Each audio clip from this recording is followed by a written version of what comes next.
வாதிடுவதை மோசேவும் ஆரோனும் பார்த்து ஆண்டவருடைய கூடாரத்திற்கு முன்பாக குப்புற விழுகிறார்கள். ஆண்டவர் அவரிடம் சொல்லுகிறார், நீ அந்த மக்கள் அனைவரையும் கூட்டி அந்த பாறையிடம் சென்று தண்ணீர் கொடு என்று பேசு, மக்கள் தண்ணீர் கொடுக்கும், மக்கள் என்னை அறிந்து கொள்வார்கள் என்று சொல்லுகிறார்கள். ஆனால் மோசேவும் ஆரோனும் அங்கே சென்று, எங்களால் இந்த பாறையில் தண்ணீர் கொடுக்க முடியும் என்று நினைக்கிறீர்களா என்று சொல்லிவிட்டு வேகமாக 2 முறை அடிக்கிறார்.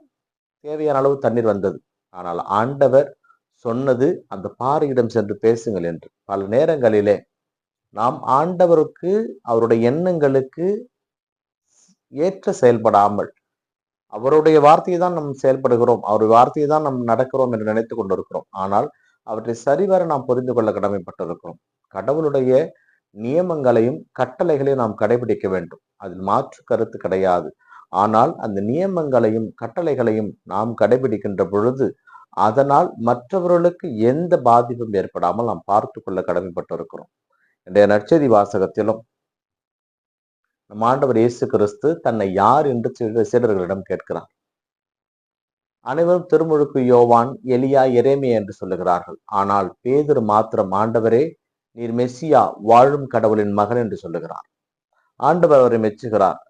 பேதுரு, இது நீயாக சொல்லவில்லை, கடவுள் வழியாக பேசுகிறார். உன் பெயர் பாறை, இந்த பாறையில் மீது எனது திருச்சபை கட்டுவேன், பாதாளத்தின் வாயில்களின் மீது வெற்றி கொள்ளலாம் என்று ஆண்டவர் அவரை புகழ்கிறார். ஆனாலும் இயேசு கிறிஸ்து தன்னுடைய இறப்பை அறிவித்த பொழுது பேதுரு, இது உமக்கு வேண்டவே வேண்டாம், இப்படி நடக்கவே கூடாது என்று சொல்லுகிறார். ஆண்டவர் அவரை கடிந்து கொள்கிறார். மிக பிரியமானவர்களே, இந்த கடிந்து கொள்வதனுடைய நோக்கம்தான் அடுத்த அதிகாரத்தில் 17வது அதிகாரத்தில் ஆண்டவர் பேதுரு, யாக்கோப்பு, யோவானை அழைத்துக் கொண்டு தாபர் மலைக்கு செல்வார்.